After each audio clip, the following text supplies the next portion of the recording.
पंजाब हरियाणा के किसान अपनी मांगों को लेकर बॉर्डर पर डटे हुए हैं। सरकार से 3 दौर की बातचीत विफल हो गई है और किसान दिल्ली कूच करने की तैयारियों में हैं। इसे लेकर पंजाब हरियाणा बॉर्डर पर पुलिस प्रशासन का सख्त पहरा है। सुरक्षा के कड़े इंतजाम किए गए हैं और इनमें आंसू गैस, ड्रोन से लेकर सॉनिक हथियार भी शामिल हैं। आज बात करते हैं कान फोड़ देने वाले सॉनिक हथियारों के बारे में।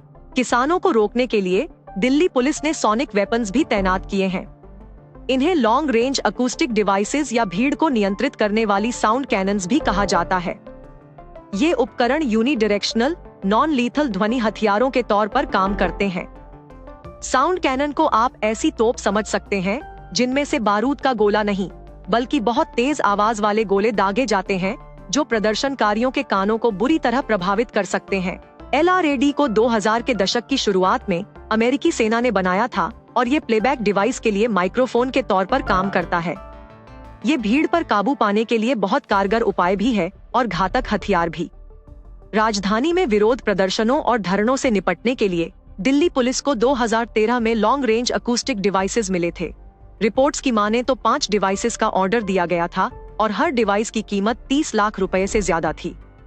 सॉनिक वेपन्स का इस्तेमाल दुनिया भर के कई देशों में भीड़ नियंत्रित करने और तितर बितर करने के लिए किया जाता है। हालांकि ये हथियार विवादास्पद भी है। आइए अब विस्तार से जानते हैं कि ये हथियार काम कैसे करता है और कितना घातक हो सकता है।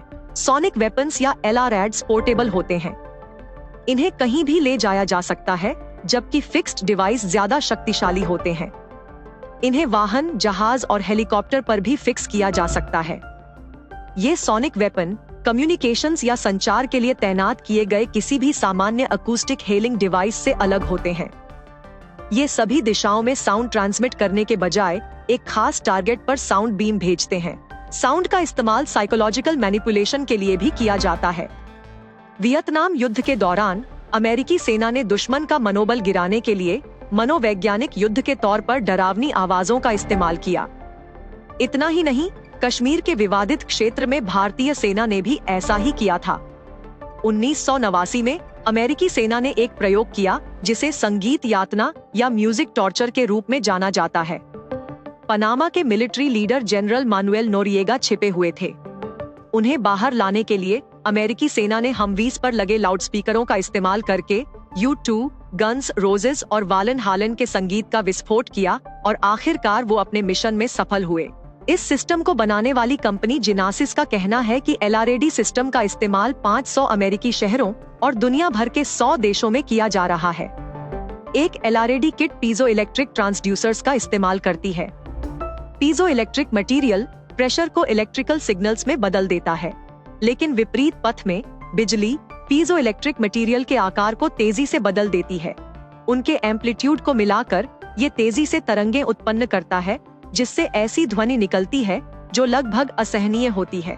जिनासिस का कहना है कि उसके डिवाइस टारगेट एरिया को 30 से 360 डिग्री के बीच कहीं भी कवर कर सकते हैं और उससे निकलने वाली साउंड को 2000 मीटर की दूरी तक से सुना जा सकता है।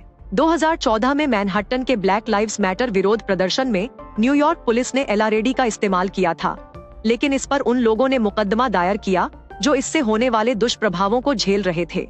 इनमें अकूस्टिक ब्लास्ट के 5 साल बाद तक माइग्रेन होना, नसें फटना, यहाँ तक कि साउंड प्रेशर की वजह से हड्डी अंदर धंसने जैसे मामले शामिल थे। जब साउंड वेव्स इतनी घातक हो सकती हैं, तो ये भी जान लेते हैं कि ये सॉनिक डिवाइसेस इंसान के स्वास्थ्य को कितना नुकसान पहुंचाते हैं। ये हथियार खास तौर पर कान की संवेदनशील झिल्ली को निशाना बनाते हैं, लेकिन इससे नुकसान काफी गहरा होता है।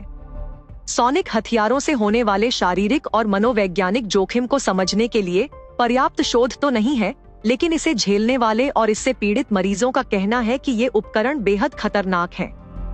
John J college of criminal justice के एक फैकल्टी मेंबर के मुताबिक LRAD डिवाइस के 15-20 मीटर के दायरे में आने वाले लोगों की सुनने की क्षमता क्षीण हो सकती है।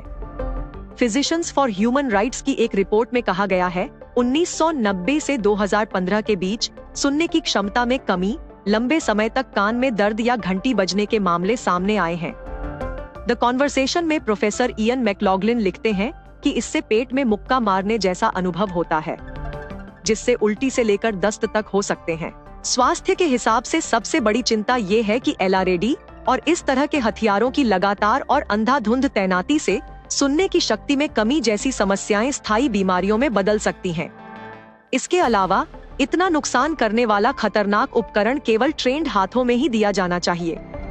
एक्सपर्ट्स का कहना है कि इस हथियार का इस्तेमाल कम से कम होना चाहिए और विशेष रूप से हिंसा को कम करने पर केंद्रित होना चाहिए। आपको ये स्टोरी कैसी लगी, हमें कमेंट सेक्शन में जरूर बताएं। ऐसी ही स्टोरीज और अपडेट्स पाने के लिए सब्सक्राइब करें आज तक AI।